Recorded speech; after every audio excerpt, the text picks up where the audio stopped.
श्री दत्त जयंतीचे निमित्त विनोबा नगर नागपूर येथील स्वामी समर्थ केंद्रामध्ये सकाळची भूपाळी आरती करण्यात आली।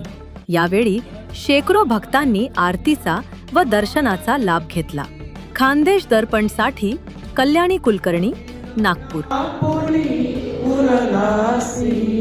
ब्रह्मानंदं परमसुखदं केवलं ज्ञानमूर्ति अन्वातीतं गगनसदृशं तत्त्वमस्यादिलक्ष्यम् एकं नित्यं विनाय आत्मार्थैर्धरसि